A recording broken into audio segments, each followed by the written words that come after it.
All right, welcome. This is Jeff Heggie of the Jeff Heggie Show. I am so excited today to be here with Nick Santonastasso, and this is actually a episode I've been really looking forward to.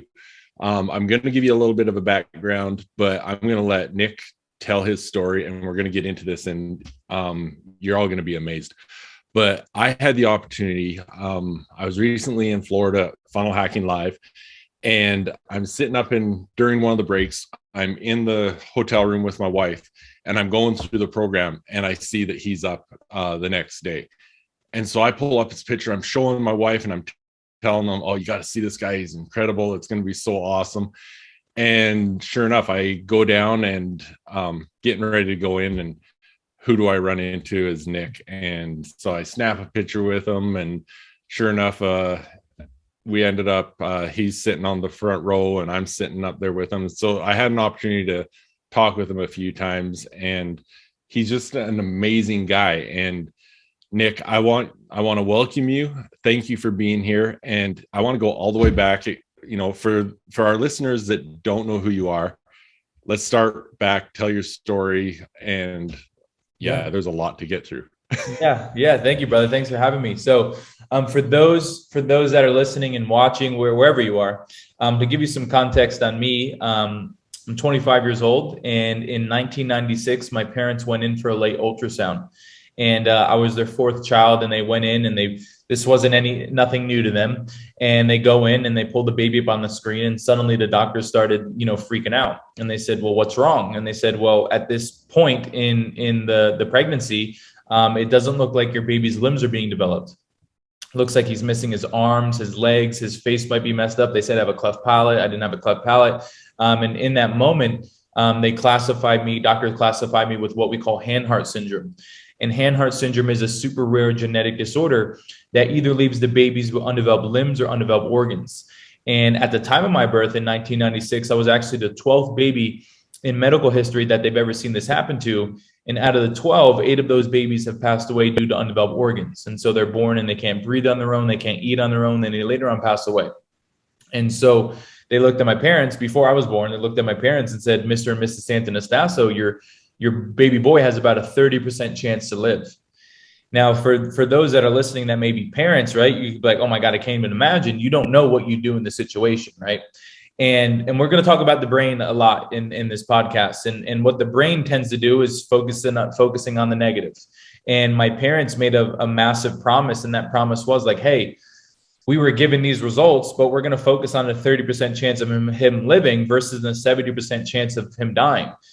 For a few reasons. I don't know if they knew it at the time, but now that I've done brain work, I know what they were doing, in the sense of, one, what you focus on, you'll get more of. What you focus on expands.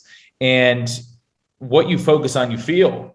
And so I think, as my mom being pregnant with this boy, if she would have focused on that 70% chance, what's going to go up? Her stress levels, her anxiety, her overwhelm. She's not going to be being a good host or a good environment for a baby. Does that make sense? Because of her focus, right? And so and don't get me wrong, it wasn't just like, "Oh, let's focus on it and everything's great." Like, no, there were ups and downs, and my mom cried and she prayed to God and whatever it may be. But I know that the focus was a massive piece for me surviving. And so a few months later, I was born, and I came out with a full head of hair, and they ran and did tests on my organs, and they came back and they're like, "There's nothing wrong with him. There's literally nothing wrong with him. All those organs are 100% healthy. And the only thing that was affected were his limbs." And so I go to that moment when I want to feel some gratitude and appreciation, because technically I'm not supposed to be here. And, that's what I also tell my students. I'm like, "Hey, who's got wins today?" And everybody's struggling to find a win. I'm like, "All right, let's go to the basics. Who woke up? Who woke up today? Oh, who's got 2 arms? Oh, you have your leg. Oh, now we're starting to focus on the things that we have." Right. And so that's kind of how I was born into this unicorn body that we call no legs and one arm. Awesome. And, I think, I guess the first message I want to talk a little bit about is, it's so easy to say, "Why me?" And I do want to get into, I want to make sure that we get into the things that you're doing now and the message you're sharing, but talk a little bit about that, because it's a miracle and it's a blessing that your organs were great, all that, but still, Yeah. you got a rough road ahead of you. Yeah. So there's a few things. I'm going to go into a lot of things here. And for those that are listening, make sure you got something to write down. So this is not going to be a no value podcast. It's going to be a massive value podcast today. And so the first thing that my parents did, and this is pretty interesting because I interviewed my parents, and I should drop that interview, but I interviewed my parents, and the first thing that they did was they didn't tell my siblings that I was different. And so they came home with looked like little baby Jesus, right? All wrapped up.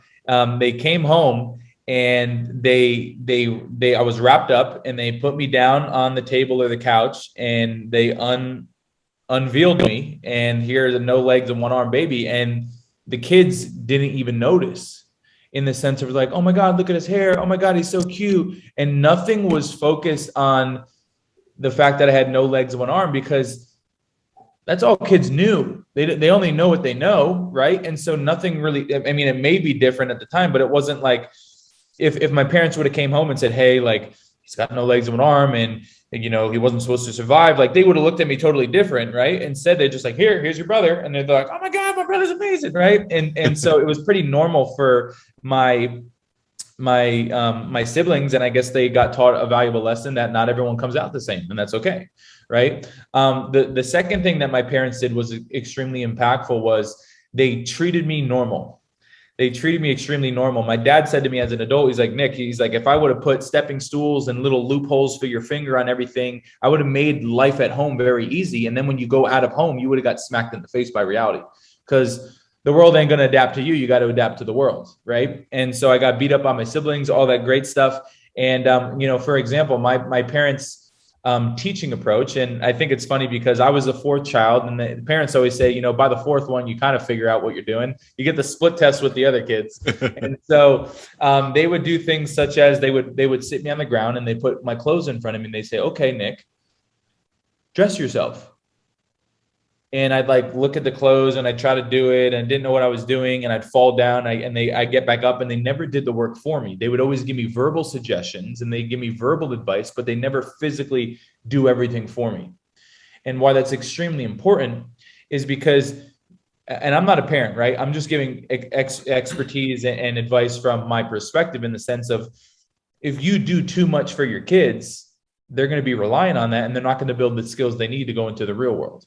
That's in every single area of their life, right? And so finally, clearly, because I have a shirt on today, I figured out how to put my damn clothes on, right? And so the next challenge came, and they put me in my high chair, and they put some waffles there and a spoon, and they said, okay, Nick, feed yourself. When I was old enough, they didn't do it as a little baby, like, hey, here's your bottle, kid, right? But what they were doing, there was a few things that they were doing, which is extremely important for any human entrepreneur, business owner, whatever it may be. The first thing that they were doing, they were getting me comfortable with failure. Now, I know that sounds so cliche, but truth is, most humans don't go all in on their dreams. They don't go up to that guy or girl. They don't build the business. They don't quit their job because of failure. They're scared. And that's the brain. And we're going to get into that, right? So they helped me develop a great relationship with failure. And the faster that I fail, the faster I'll succeed. The second thing that they helped me do was develop a great relationship with rejection. Because I got rejected by the couch. I got rejected by the waffles. I got rejected by the clothes. I got rejected by everything. And I just understood at an early age, unconsciously, that, rejection is part of the process, and I'm going to get smacked in the face. But the more that I keep going towards that thing, I will eventually get it. And then the third thing that they did is extremely important, is they got my brain. They probably made neural pathways in my brain that created me into a solution-oriented kid. I became solution-oriented, which what that means is I focus more of my energy and my focus on the solution versus the problem. Now, the reason why that's so important is because if you focus on the problem, you're never going to get the solution. But also, I know everybody listening right now has probably had this teeny tiny problem, and you focus all your energy on it, and it became a massive problem. It became overwhelming. You had anxiety about it. The reason being, your problems need focus to live, right? And so I focus on the solution. And then I find the solutions, but I was very competitive. And so that was my parents' teachings that trickled down into me, which I think was the foundation of who I am. And so I became a great relationship with failure, a great relationship with rejection, and I became solution-oriented.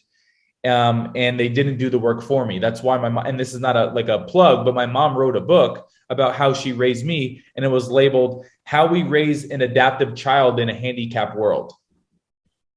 Because most parents are handicapping their full body child by doing all the work for them and not letting them experience failure. Wow. So many things you're adding here. This is awesome. I'm excited about this. And there's so many little things. Yeah, I hope everyone is taking notes, because even something that he skims over really quick when he says problems need focus to live, there's a lot of value that you're going to be receiving. Now, this is awesome because my audience is entrepreneurs, high achievers, but I've got a confident athlete program. And so I know that my athletes are going to be listening to this thinking, okay, yeah, I can see how this applies to me. But you know what? This guy has one arm, no legs. He never played any sports. Mm-hmm. Let's talk about that. Yeah. So let's talk about that and the confidence thing too as well. And so one of the things, which by the way, when I said I got treated normal, I got beat up by my siblings, right? And so my older brother, he was a wrestler. And so who was he always trying wrestling moves on? Me, half Nelson, flip me over, pin me, throw me on the couch. Like I was just a little rag doll, right? And so I always wanted to be like my brother. And so as I got into middle school and high school, which by the way, the why me, going back to that why me, I didn't really experience why me until I got into middle school and high school. And the reason being is because I wasn't exposed to the thoughts of others. I wasn't exposed to the judgment. We can all agree that when you're a kid, you're so pure, you're so free. But what you also are is you're so suggestible. I said on stage at Funnel Hacking Live, most of your beliefs were cultivated between 0 and 7 years old because you're most suggestible. Your brain is still forming. It's in theta state. It's the door to your subconscious, right? And so I didn't know really that no legs and one arm was different. And then I started going to public school, and then no one looks like me, right? And then kids start saying things. And when people say something to you, you tend to believe them. And so, for example, probably in everyone's life, you're listening right now, someone probably told you can't open that business, or you can't make varsity, or you'll never be that great athlete. And somewhere subconsciously, you started to believe that, right? Which is going to affect you. And so by the time that I got into middle school and high school are the most judgmental times of our lives. And so I was in this dark place of the why me, right? Like, why do I have to have a wheelchair? Why is there an aide with me sitting in class with me? Why do they want to give me extra time on my tests? Why don't the girls look at me like they look at my friends? Right? And because of these things, I developed the why me. And to elaborate on why that happens is because humans do things called stacking. And so we can stack thoughts in a negative way, and we can stack thoughts in a positive way. We've all done it, consciously or unconsciously. So for example, if me and Jeff, we woke up on the wrong side of the bed and we don't catch our patterns and our focus, our whole day can be shit. Our whole day can be negative. You're pissed off that you're in traffic, your tire pressure's off, you got to go to the office, the bank account doesn't look the way you want. Like your brain just goes, oh, what's all the bad in your life? What's all the bad in your life, right? And that's a survival brain. And I want to go into this because it's going to help you really understand what psychology and mindset is. Your brain is 7 million years old. It's 7 million years old, and it's called the survival brain. And 7 million years ago, its sole focus was to keep you alive. It was to keep you alive, to have love, and to have shelter. That's what it wanted. Now, I think we can all agree, 7 million years now to today, the brain has evolved. The brain has evolved, but also fear doesn't go away. We're just in a different environment. So now your brain will go like this. Consciously, and sorry, Jeff, but I'm going to get into a few rabbit holes here because they're really important. I love it. So the reason why it's so hard for people to change their life, which I've been obsessed with this, is because you don't have synergy between your conscious and your unconscious mind. And so what that means is consciously, you can say, I want to lose weight, right? And then unconsciously, your ancient brain goes, well, Jeff, you should probably keep the pounds on because there's a famine around the corner and we want to make sure that you survive. Or you go consciously, I want to lose the weight, and your unconscious mind goes, well, Jeff, you're not even going to love yourself 30 pounds lighter. What's the point?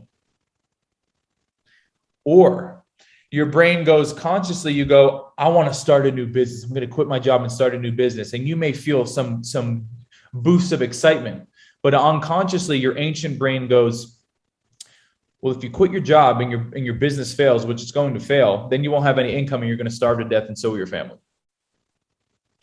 So what I'm trying to say here is every act of change for the better is a potential threat to your brain. And your brain will talk you out of the growth every single time if you're not aware of it. Everything's going to make your brain fearful. You know what courage is doing it anyway. Is doing it anyway, even though the fear is there. Tony Robbins has fear. Jeff has fear. Ed Milet has fear. Oprah has fear. But the difference between them and me, or them and us listening, is they do the damn thing regardless of the fear, because they know it's the brain trying to talk them out of it, right? And so the brain really controls your life unless you take control of your brain. But so that's why change is so hard, right? Your ancient brain doesn't want you to change.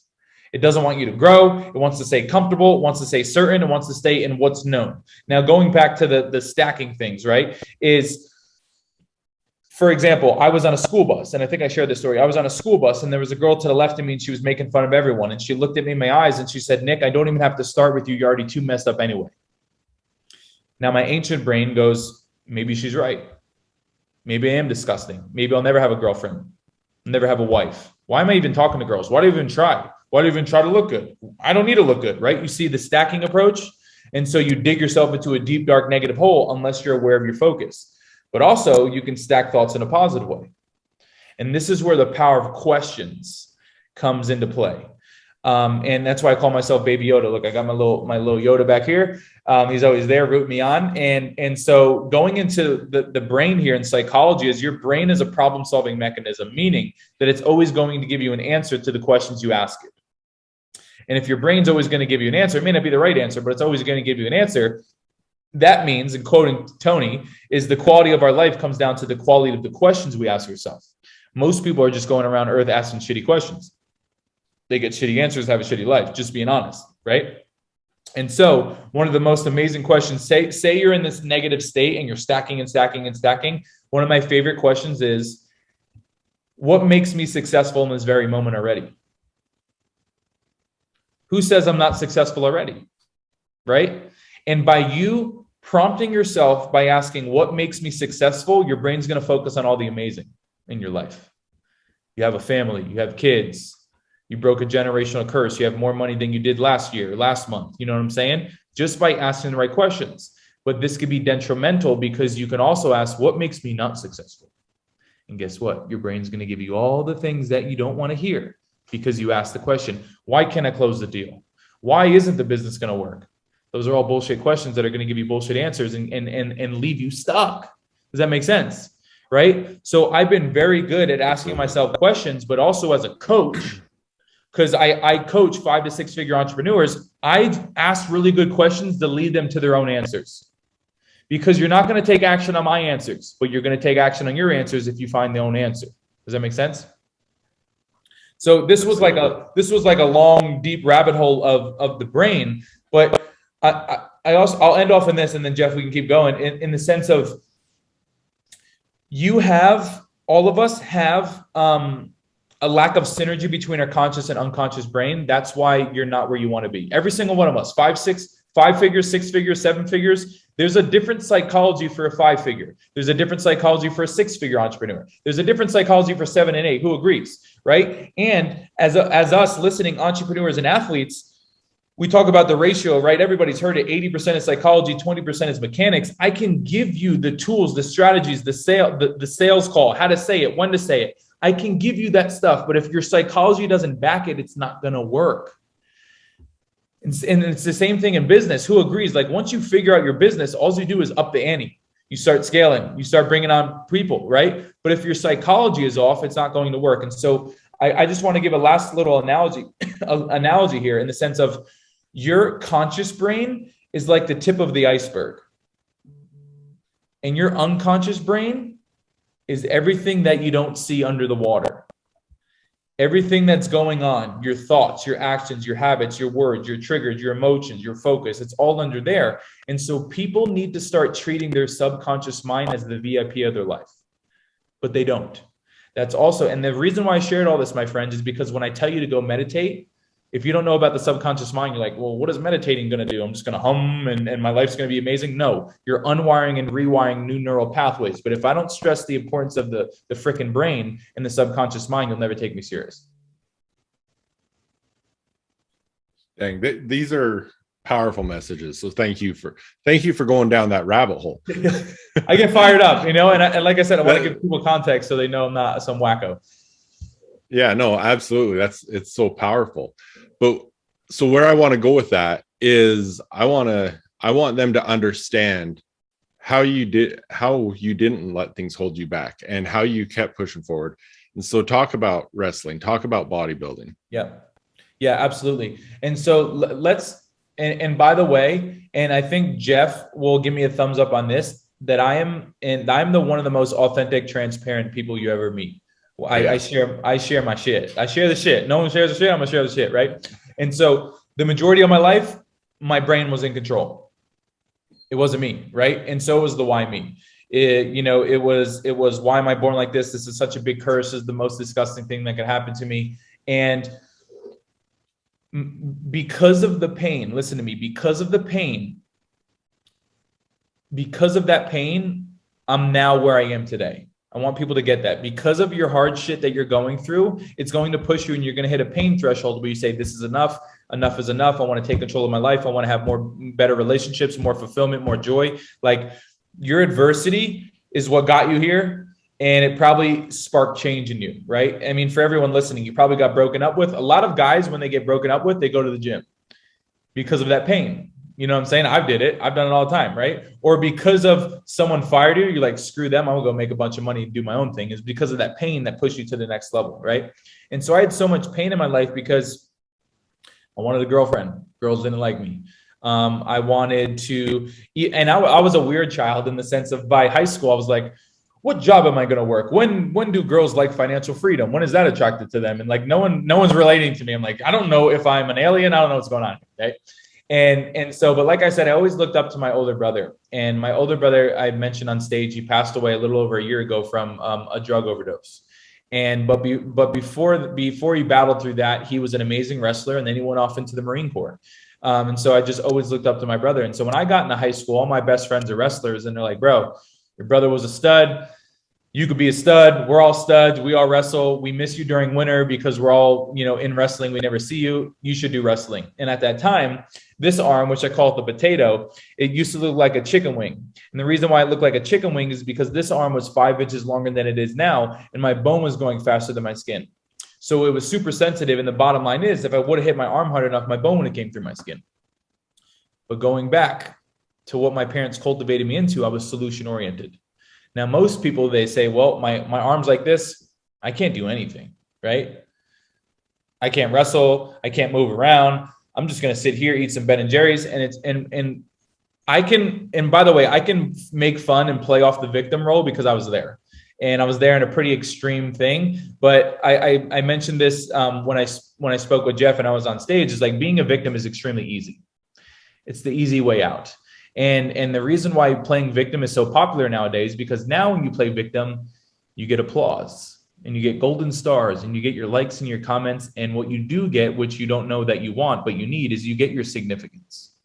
You feel significant when you bitch about your problems and people say, oh, poor Jeff. And then you get addicted to that significance. So you're like, I'm going to keep bitching about my problems because people are giving me so much love. This is amazing. I never experienced so much love. Does that make sense? Psychologically, absolutely. This is how the victim role plays, right? And so, but I was a victim for a very long time. And so I think it was a few things that dug me out. One, it was the pain that I experienced. And second was I had amazing friends. Now, if you're listening to this podcast and you're like, well, I don't have amazing friends, go find them, because you have a phone in your pocket that you can connect with anyone at any time that aligns with you. If you think you're the black sheep, guess what? I was the black sheep. I bet Jeff was the black sheep. I bet we didn't fit in, but we finally found our nerdy, geeky group of amazing people, right? And so I came home one day, and remember, I'm solution oriented. And so I came home and I said, Mom and Dad, I want to become a wrestler. And my mom's like, oh no, wrestling's the most physical sport. God forbid, you hit your arm, your bone comes through your skin. What are you going to do then? And I looked at my parents and I said, can we cut it off? Can we cut my arm off? It's not serving me. It hurts me all the time. I want a better quality of life, and I want to beat some people up. I want to wrestle. Let's do this. And they're like, dude, you're crazy. But if this is something that you want to do, let's do it. And so my sophomore year of high school, my parents went ahead and scheduled the appointment for the doctors to amputate my arm. And I went through with it. They amputated 5 inches of my arm off. They did a skin graft where they pull extra skin from up here and pull it over my bone so I could beat people over the head with it. It's going to be really amazing stuff. And I came out of the surgery and it went successful. And, I go back to school. I was like, I'm the happiest kid that just cut his arm off. And people are like, what'd you do? I'm like, I cut my arm off. They're like, why? And I said, I'm going to become a wrestler. And this is really important. There's a lot of gold in here. But the first thing is I expressed my vision that I wanted to become a wrestler, and not everyone understood it. And that's okay. Because not everyone's going to see the vision that you have for yourself. Which, by the way, you want to crush your dreams, go share your vision with closed-minded people. You want to crush momentum, go share it to Betty Sue, who's never done anything with her life, and then go tell her you're going to do some amazing things and have her say you're bullshit and that's never going to happen. It's an easy way to crush your dreams. And so you need to understand and accept that not everyone's going to align with your vision, and they don't need to, because it's your vision and you hold it near, dear to your heart. I'm sure when Michael Jordan got cut off his high school basketball team, he was like, I'm going to be the GOAT. And everyone's like, go kick rocks, dude, you suck. Guess what? He's the GOAT. But guess what? You know what the GOAT did? He also missed 9,000 shots. Yep. Failed more than any other person. And that's why he's the best in the world, And so I went on and I became a wrestler. And then I became a varsity wrestler. And this instilled confidence in me. Now I want to get into this whole confidence and self-worth thing, because I firmly believe that your self-worth and your confidence is the foundation to your success. And so I'm going to give the analogy that I gave on stage. And the analogy is that, say, for example, Jeff was like, hey, bro, we booked this podcast, 12:15, meet me on Zoom. And I didn't show up. And Jeff showed up. He blocked out his whole day and he showed up and I didn't show up. How many times of Nick not showing up is Jeff going to realize I'm unreliable? Probably only once. Probably pretty pissed off because he has high standards. And I love that he has high standards. Now let's flip the script on ourselves. For the athletes that are listening, for the entrepreneurs that are listening, for if you have a brain, this is going to help you. If you have a brain, if you made it here, you probably have a brain. It's going to help you. Is how many times are you going to make a promise to yourself that I'm going to finally start going to the gym? I'm going to work out. I'm going to go up to that guy or girl. I'm going to prospect. I'm going to start that new business. How many times are you going to make a promise to yourself and you're going to break it? Or are you going to realize you're unreliable? Now, I say that out of love. You may be like, this guy's a dick, but I say it out of love because I know you have more to be, more to give, and more to serve. I know there's a next level of life for you. And I'm not here to play into your BS story. I won't be that for you. And so, but what the deeper issue is, Jeff, and for those that are listening, is every time that we break a promise on an unconscious level, we actually diminish our relationship we have within ourselves. We diminish our work ethic, we diminish our self-integrity, and we diminish our word. And when you break one promise, it's easier to break another and another and another. And this happens so many times in your life. You made New Year's resolutions. You got your gym membership. You went for 2 weeks. You missed one day. You're like, screw it. I'm already done. Right? Or you started that diet and then you slipped. You ate a cookie. And you're like, what's 5 cookies? What's the whole bag? Just give me the damn pint, And this is how we go off the deep end. And so the thing that I want you to write down, and I gave Jeff this during live, is override. The word override. We are in a constant battle of overriding the little voice in our head. And the little voice in our head is our old software. It's our ancient brain that doesn't want us to grow. It wants to keep us comfortable and safe, right? And so on a brain level, every time that you override and you do something that your brain tells you not to do, you override and you actually unwire the neural pathway and you rewire the new one. The more overriding that you do, the easier it is for you to go back to your default setting of I do things even though I don't want to do them.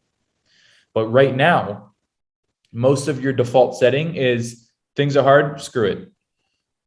My brain says don't do it, I'm not going to do it. My brain lets me know that I'm going to fail, I'm not going to do it. Right? And so does that make sense? Your default setting is not doing because your brain told you not to.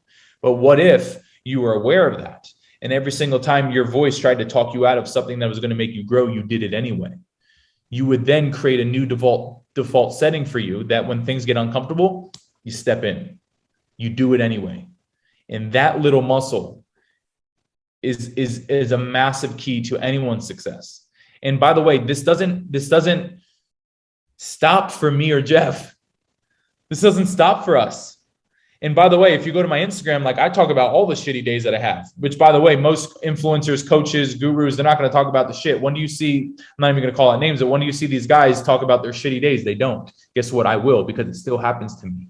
Right. And so it's the overriding, but also going back to the confidence thing is the more that you follow through in the very things you say you're going to do, you're going to build up self-worth. You're going to build up momentum. You're going to build up confidence. And why that's so important is because you'll never make more than you think you're worth. I mentioned this early on in my career when I started speaking, when I didn't know my worth, when I wasn't very good and I didn't provide much value, I would go into companies and I'd speak for $0. After 4 or 5 years of cultivating exercises, tools, strategies, things that get people real results, and now I have confidence that I can help people do whatever they need to do, I go into a company for 1 hour and they cut a check for 25 grand. That's because I know my worth, but I built my worth through doing the damn things that I said I was going to do. And so last but not least is like, if you don't think you're worth the relationship, consciously, shit, you may think you're worth it, but unconsciously your brain goes, bro, you know you're not worth it, right? You haven't done the work on yourself. Is you can get into an amazing relationship and then push that guy or girl away because you know you're not worthy. You'll sabotage it. Or you'll make a bunch of money and you have it become the person that could sustain wealth, and you'll go blow the money on things. And next thing you know, I mean, how many guys do you and I know that make 70, 80, 100 grand, 150 grand, and at the end they're negative? Right. They got negative money. Where'd their money go? They don't know where it went. Same thing with weight loss. If you don't consciously and unconsciously think that you're worth the weight loss, you'll sabotage it. And so that's why all I'm doing here today is making people more aware of, wow, my brain is a programming and it's out of date and I need to work on it and it never stops. And the more that I unwire and rewire, I can have any life that I want, because Nick showed me that it's not the physical body, but it's the psychology that really gets him to the next level. Because shit, bodybuilding with no legs, I don't know if you ever tried it. I don't know if you could try it. It's hard, right? Anything, you name it, getting into a relationship, right? Like one of the things, I'm in an amazing relationship and she's really hot, right? How do I do it? It's because I have certainty, I have confidence, and I have an amazing relationship with myself. And when you have an aura of, you exude confidence and certainty, the physical body tends to fade. It's not even there. I mean, Jeff, there was probably moments in this interview or when I was on stage where you totally forgot the fact that I was different. Absolutely. Because of the presence. Jeff, this is a really long answer, but I hope you got value out of that. No, absolutely. And that's actually something, as you were talking, I'm thinking that you know, people, as they're listening to this that haven't been introduced to you, they're thinking, okay, what am I going to learn from this guy? And by now I'm hoping they're excited and thinking, man, how do I live at this level that he's at? Because that's what I wanted out of this interview. And the things that you're sharing is absolutely amazing. You know, I'd like you to talk too about your process of continuing to push yourself to set goals and stuff like that. Because, you know, we were talking after one of your goals at Funnel Hacking Live, getting off the stage, you know, talk about those things. Yeah. That's a great question. Now, and like I said, I'll be fully transparent. Like I've been very bad at, like, you know, people are like, I write my goals every single day, blah, blah, blah, blah, blah. Like I'm really bad at that. And I'm just honest. And I'll show you an example. Like and by the way, we all have different ways of going about it. So don't think my way is the only way to go about it. But for example, and I pull out my phone just so I can show you what I'm doing, in the sense of my background is Huracan Performante. It's what I want. Guess what you look at freaking 50,000 times a day? You see this damn thing. You look at it all the time. You wake up. So first thing is, if you don't write your goals down, put them on the background of your phone. Maybe screenshot your notes of the goals that you want and put them on the background of your phone. You'll see them all the time. Now, the reason why that's important is because in our brain, we have the thing called the reticular activating system, the RAS. And that goes back to what you focus on, you'll get more of. And so, for example, I gave this example. It's like, you wanted a specific car, and when you're on the highway, it's the only car you see. Or if you hear it, you're like, or your head just snaps and you're like, oh my God, right there, it is right there, right? I do it all the time, right? Or ladies, if you ever wanted a specific bikini or a specific dress, you finally got it, and then you saw a bunch of other women with the same dress. It's because your mind, it was on the top of your mind, right? So my process would be that make sure first, clarity is power. Let's get into that, and I'll dive into why that's so important. But when you're super clear on your goals and the things that you want, and I mean super clear in the sense of what % body fat do you want to be at, what weight do you want to be at, how much money do you want into your account, how many clients do you want to serve a month, a week, like all of that stuff. When you are so clear on what you want, your RAS will pick up on the networks, the opportunities, and the resources all around you that can get you to the next level. Now, you and I and everyone listening can agree that there's opportunities all around us. There's opportunities all around us. But if you're focused on the fact that I don't have 4 fingers, right, and I only got my middle one, then I'm going to miss out on all the opportunities that are all around me, right? And so most people are focused on the wrong thing, and you'll bring more of what you focus on into your life, right? So I would say get extremely clear. But the other reason why I want you to get extremely clear on your goals is because consciously you'll say, I want to make more money. But what you need to learn about the unconscious brain is your unconscious brain will take the path of least resistance. So you'll say, I want to make more money. You'll go outside and your RAS will pick up a penny and say, job's done. Or you'll say, I want to lose weight. And then your brain go, oh, you want to lose weight? And then all of a sudden you're like, I got to go to the bathroom. And then you'll drop 2 pounds into the toilet and your brain go, job's done. Does that make sense? Because you're not specific on what you want, right? And Tony has a great joke. He's like, you want more money? Here's $1. Go kick rocks. Like, what else? What else do you want, right? And so be extremely clear on what you want so you can focus on it and you can attract that stuff into your life. And I know it sounds like fairies and unicorns, but it goes on the other side of things. We all know someone that always says, I have shitty managers, or oh, my boss always sucks, right? It's because one time they had a bad experience with a boss. And now what humans do is when you have one bad experience in your life, one, you replay that experience over and over again. But second, you predict and you predict and you get ready for the worst case. You prepare for the worst case scenario in the future, right? So this happens all the time in our life. Anyone listening, if you ever got cheated on, you may have developed the belief that guys and girls cheat.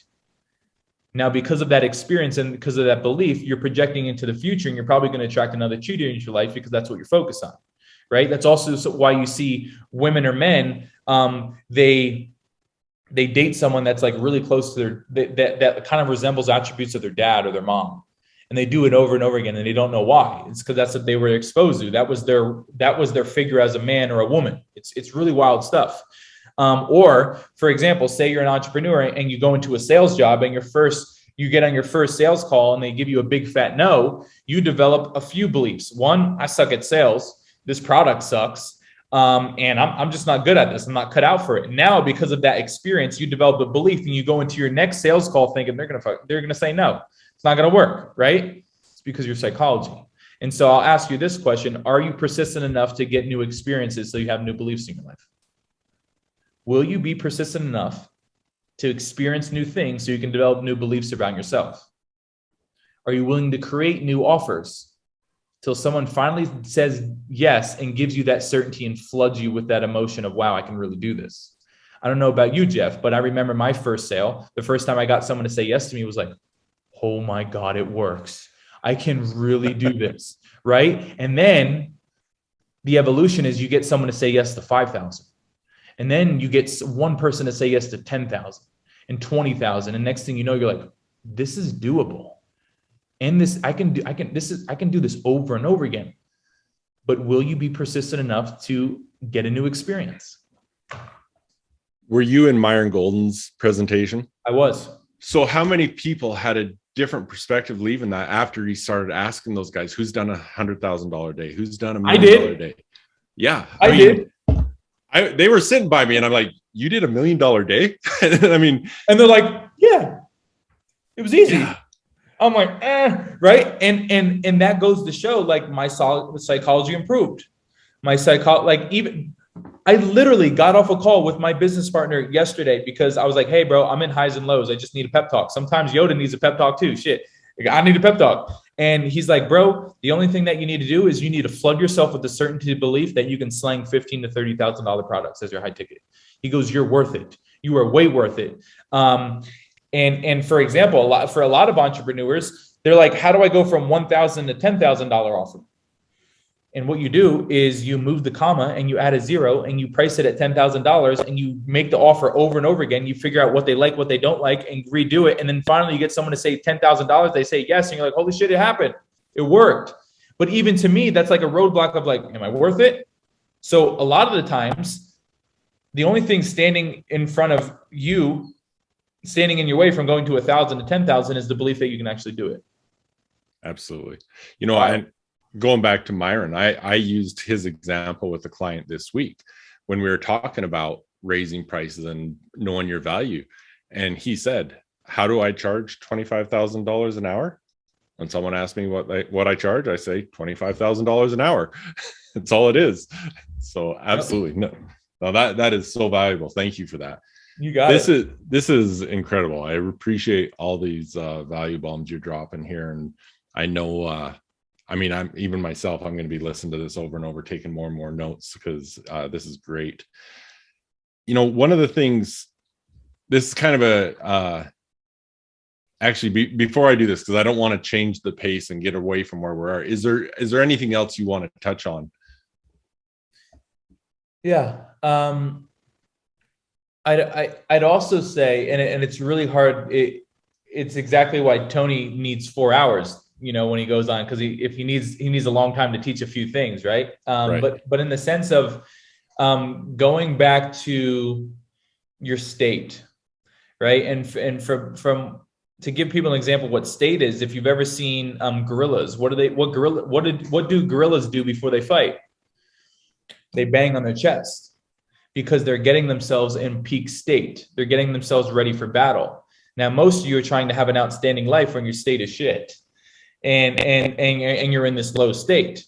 And so, you know, Tony talks about that emotions created from motion and moving your body and all that great stuff. But I would give a few examples of how to change your state. The first way that you can change your state so you have more energy to go throughout the day is incantations. Now, people have heard of affirmations, but incantations are really where you yell out these affirmations, or I call them I ams, but you do it over and over again with certainty and emotion and drive, and it fills you up and it fires you up to the point where you're literally anchoring fired upness, confidence, certainty to these things when you say them. And when you do it over and over again with repetition, it becomes you.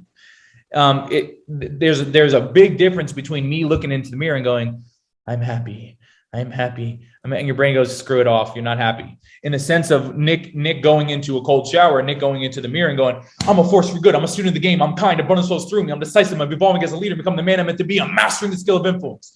Over and over and over again with intensity and drive and love and compassion and certainty. And guess what? When I go into a meeting, I'm like, what up? Let's go. I'm in state. It's the same thing that I do before I get on stage.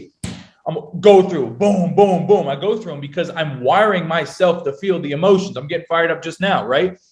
I just changed my state just in that small amount of time, right?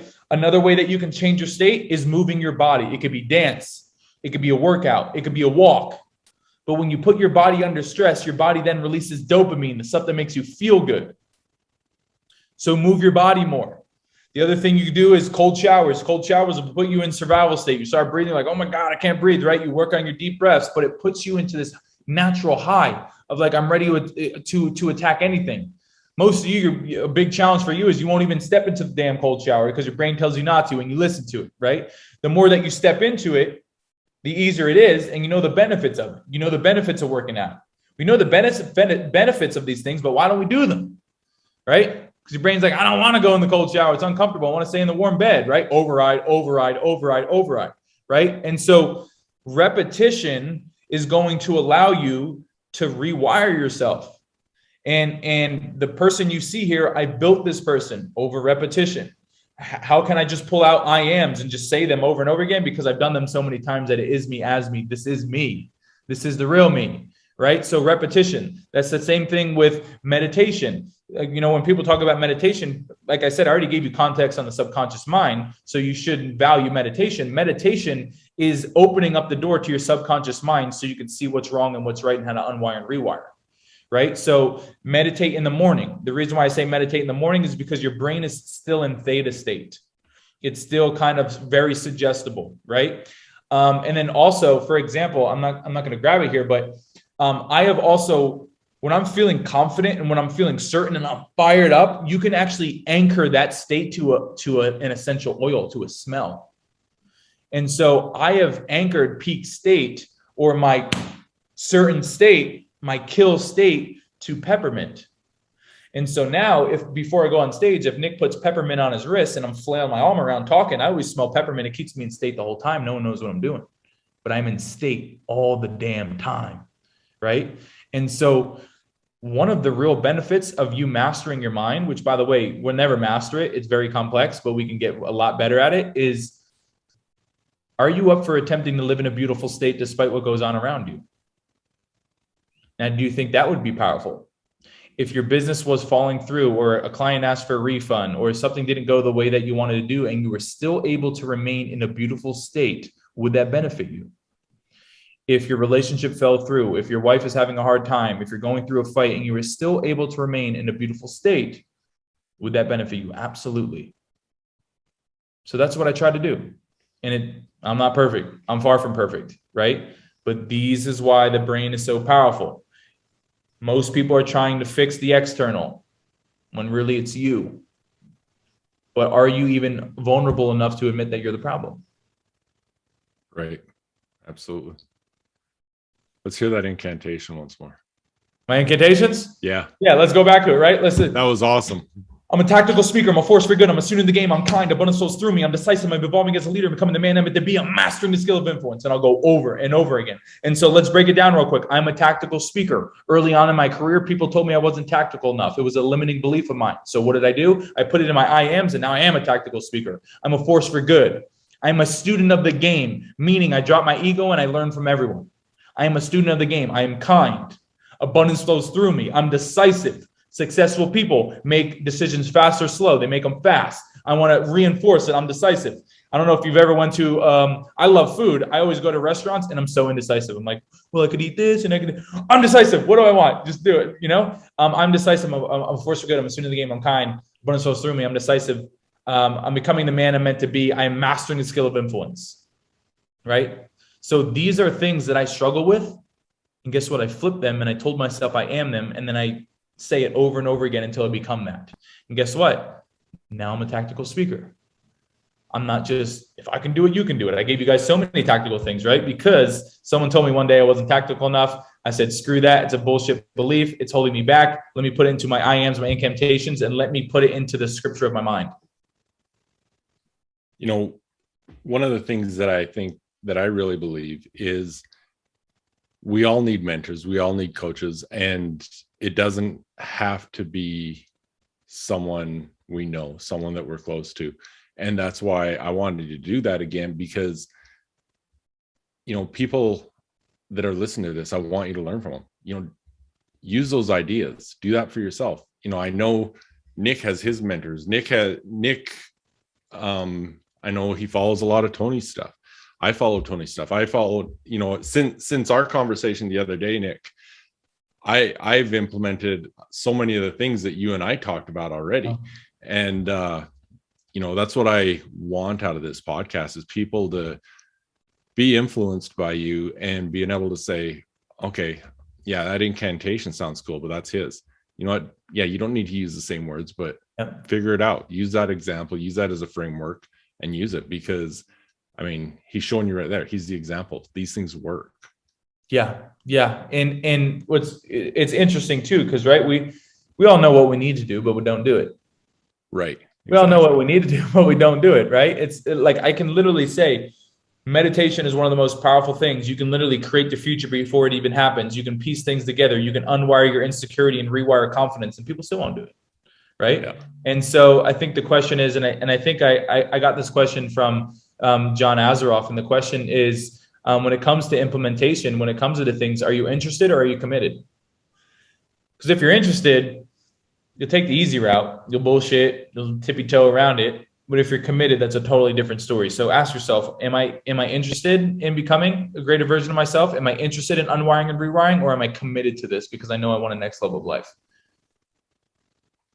And if you're committed to it, you know, as soon as we get done here, get to the beginning, press play again and listen to this, because this is worth it. And you know what, I'm going to give Nick an opportunity at the end to share everything, because you need to be following him on social media and everywhere and hearing about his coaching programs and stuff. You know, even I'm glad you brought up the stacking, because you had a great Instagram post on it, on stacking just recently. But I'll make sure that you have the opportunity to share that. But thank you. This has been so powerful and I love it. What I want to talk about now is this is why I wanted you to finish that before we flipped the speed here. After you presented in Florida the other day, I went back and I was in my hotel room and I was telling my 10-year-old son about everything you had talked about and the adversity and overcoming all those things. And I think he got a lot out of that. But what he really got a lot out of was the zombie videos. Yeah. So share that, just because it's a great story. Yeah, absolutely. So when I was a senior in high school, I was wrestling, right? And everybody was on Vine, and Vine was an app that was released in 2014 where you can post 6-second videos. And so I knew what it felt like to be suicidal, depressed, unconfident. And I wanted to create a way where people can look at a video and laugh and go, well, if this guy's so happy, maybe I can open up their perspective and be like, wow, I could be a lot more happier. And so I wanted to create something that has never been done before and no one can really replicate. And I could be a category king. I guess I was a damn category king in that. And so I created the brilliant idea that I was going to dress up as a legless zombie and scare people in my local Walmart in New Jersey, which Nick's not allowed in that Walmart anymore. And so I went into my Walmart and I found the first victim, and he was heavily invested in the paper towels. And I come around the corner and I'm like, rah! And, you know, he throws the paper towels at my face. And I'm like, I'm sorry, I didn't think this would work. I asked my camera guy, was that 6 seconds? He goes, that's 6 seconds. I'm like, this is just what the internet needs, right? And so I posted that video, and I went to school the next morning, and it blew up. It went internationally viral, and that was my big start, I guess, to fame or supporters. And people really enjoyed it, and they were inspired by it, and they loved it. And I kept doing it, and give the people what they want, right? And so I did it, and I gained over 1 million followers in under a year of my senior year. The Walking Dead hired me for some really amazing opportunities. And the lesson in that is, one, don't try to do what Nick did, because it's not going to work unless you got no legs. The second thing too is that I found a strength. And that was my unique body. And still to this day, when I go into business, guess what? I'm a walking thumbnail. Advertisements, people click on them, they're like, what the hell is this? I've never seen someone look like this, right? So I leverage it. And so in your life, what are your strengths? And if you're sitting here saying, I don't have any, that's your brain bullshitting you again, right? Like, you have strengths. You need to try things. You need to go inward and figure out what fires you up, what juices you up the most. What am I really good at? What can I provide value to? Or is there a skill that you want to learn that you're really passionate about, right? Like, all money is value. If you can provide value, people will pay for it, right? Massive value to condense time. And so maybe you want to learn coding. Maybe you want to learn copywriting. Maybe you want to learn video editing. All these things, me and Jeff would gladly pay for, because we don't do it, right? I can only count to one. I'm not going to do my math. I'm not going to do, I'm not going to do my numbers in my business, right? Like, let's be real. So what are your strengths, and really dial into those strengths. And then you can ditch your weaknesses, but also, what are your weaknesses that you think would be powerful, and work on them, right? If you're aware of your weaknesses, you can always work on them. And so I went ahead and I did the zombie stuff, and it was really amazing. But it also led me to, bodybuilding, and then it led me to speaking. And I guess as well, I can say that what you're doing right now may not be what you're doing in 3 years, 5 years, 10 years. But what you're doing right now solely may be just a simple stepping stone that you need to be on, because it's going to help you become a greater version of self for the next step in life, right? All these things set me up for my next level of life. Vine, I got famous for pranking, but it also allowed me to develop a muscle that I don't care about haters, because I got tons of hate. you're disgusting, kill it before it rebirths. I mean, you name it. I've heard everything, right? So it gave me a unique perspective of fame and followers and all this stuff.